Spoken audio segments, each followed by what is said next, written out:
கிறிஸ்பியான பன்னீர் 65 எப்படி செய்யலாம்னு பார்க்கலாம் வாங்க.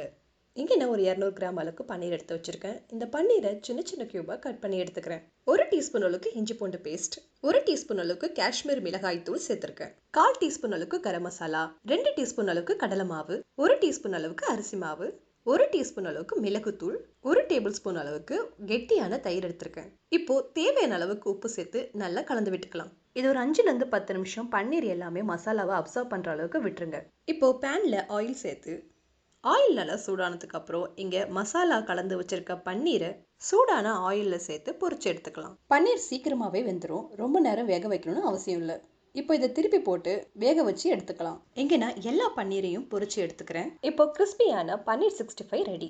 நீங்களும் உங்க வீட்டில் ட்ரை பண்ணி பாருங்க. வீடியோ பிடிச்சிருந்தா லைக் பண்ணுங்க, உங்க ஃபேமிலி அண்ட் ஃப்ரெண்ட்ஸ்க்கும் ஷேர் பண்ணுங்க. மறக்காம நம்ம சேனலையும் சப்ஸ்கிரைப் பண்ணிக்கோங்க.